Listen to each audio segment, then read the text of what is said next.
தண்ணீரும் கண்ணீரும். பூமி காய்ந்து தவிக்கும் நிலை வருந்தி மேகம் விடும் கண்ணீர் மழை. தாங்கோனா குளிரில் தவிக்கும் நிலம் கண்டு விண்விடும் கண்ணீர் பனித்துளி.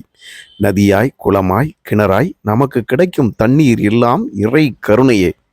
நெல்லுக்கு இறைத்த நீர் வாய்க்கால் வழியோடி புல்லுக்கும் ஆங்கே பொசியுமாம். தொல்லுலகில் நல்லார் ஒருவர் உளரேல் அவர் பொருட்டு எல்லோருக்கும் பெய்யும் மழை.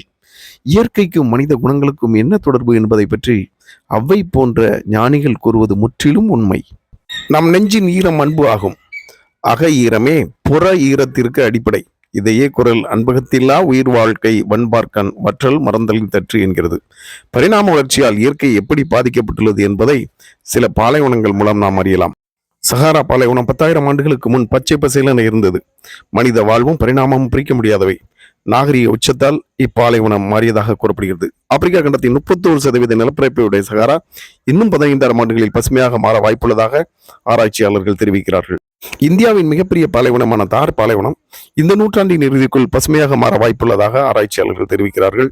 சிந்து சமவெளி நாகரிக காலத்தில் தார் பகுதியில் வாழ்ந்த மக்களுக்கு அதிக பருவமழை பொழிவு தந்து அப்பகுதியை செழுமையாக வைத்திருந்ததாகவும் தரவுகள் கூறுகின்றன.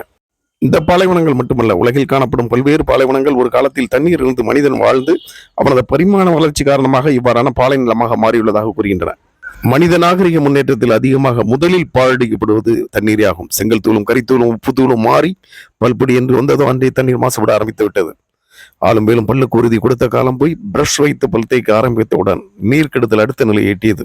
அடுத்தடுத்த நிலையில் கலாச்சார தொழில்நுட்ப முன்னேற்றங்கள் மூலம் கடும் இன்னலுக்கு உள்ளானது தண்ணீரே. தொழில்நுட்ப காரணங்கள் நாம் அறிந்ததே. கலாச்சார காரணங்கள் எப்படி என்பதை இப்பொழுது பார்க்கலாம். நம் பாரம்பரிய உணவுக்கு உரிய சிறு தானியங்கள் அல்லது பாரம்பரிய அரிசி வகைகளின் தண்ணீர் தேவையானது நவீன ரக அரிசி ரகங்களை விட மிக குறைவு. அதிலும் அரிசியை விட ஒப்பிடும்போது வறட்சியான பகுதிகளுக்கும் தண்ணீர் பற்றாக்குறை உள்ள இடங்களுக்கும் சிறுதானியம் மிக ஏற்றது. ஏனெனில் தண்ணீர் தேவை மிக குறைவு. உங்கள் தகவலுக்காக 1 கிலோ அரிசி உற்பத்தி செய்ய 2500 லிட்டர் தண்ணீர் தேவை. சைவ உணவை ஒப்பிடும்போது அசைவ உணவு 1 கிலோ உற்பத்திக்கு குறைந்தது அந்த சைவ உணவு உற்பத்தி போல் 100 மடங்கு அதிகமான தண்ணீர் தேவை. அது மட்டுமல்ல, நாம் அசைவ உணவுகள் வாரத்தில் சில நாட்கள் மட்டுமே எடுத்து வந்த நிலை இன்று முற்றிலும் மாறிவிட்டது. மாறி வரும் உணவு கலாச்சாரம் காரணமாக இப்போது அசைவ உணவு நுகர்வு அதிகரித்து இருக்கிறது. இது இயல்பாகவே தண்ணீர் நுகர்வை அதிகரித்து விட்டது. 2500 லிட்டர் தண்ணீருக்கும் 2,50,000 லிட்டர் தண்ணீருக்கும் உள்ள வேறுபாடு விரைவில் பசுமை புவியை பாலைவனமாக ஆக்கிவிடும். புவிப்பரப்பு பாலைவனமாகும் முன்பே மனித அகப்பரப்பு ஈரமற்றதாகிவிடுகிறது. நெஞ்சில் ஈரமற்ற தாய், தந்தை, பிள்ளைகள், உடன்பரப்புகள், நட்பு உறவு அதிகரித்து வருவதை நாம் அன்றாடம் செய்தித்தாளில் பார்க்கிறோம். இப்போது கலவரக்காரர்களை இழக்க கூட தண்ணீர் தான் வீணடிக்கப்படுகிறது. ஒரு சொட்டு தண்ணீர் கூட இல்லாத முதல் நகரம் என தென்னாப்பிரிக்காவின் கேப்டவுன் அறிவிக்கப்பட்டு விட்டது.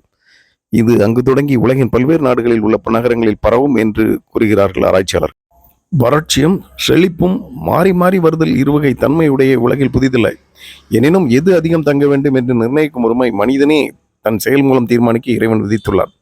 தொழில்நுட்பத்தின் உச்சமாகிய செயற்கை நுண்ணறிவு ஆரம்பித்துவிட்ட இக்காலத்தில் இதன் ஒரு பக்கம் நன்றாக இருந்தாலும் அதன் இன்னொரு பக்கம் நிச்சயமாக குரூரமானதாகத்தான் இருக்கும்.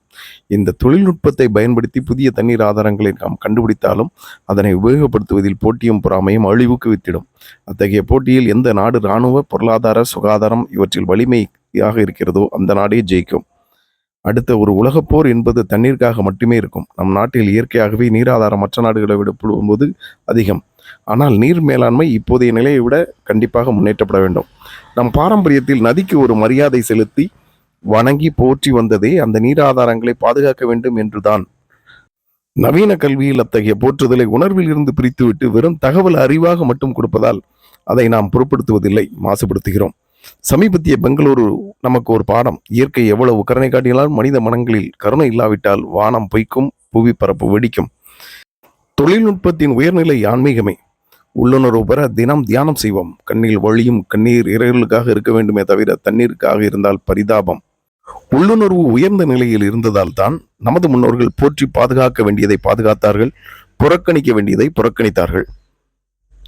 பிரம்மாண்ட கோபுர கோயில்களை போன்ற உயர் தொழில்நுட்ப மனித உணர்வு பூர்வ வேலையை கூட இன்று போற்றி பாதுகாக்க முடியாத நம் நாகரிகம் இன்றைய இயந்திர உணர்வில் கற்பிக்கும் கல்வி மூலம் இயற்கையை பாதுகாக்க செய்யுமா? நிச்சயமாக செய்யாது. தனிநபராக நாம் என்ன செய்ய வேண்டும் என்றால், நம்மால் இயன்ற அளவு தண்ணீரை சிக்கனமாக பயன்படுத்த வேண்டும். நமக்கு தெரிந்தவர்களிடம் இதை பற்றி விழிப்புணர்வு தர வேண்டும்.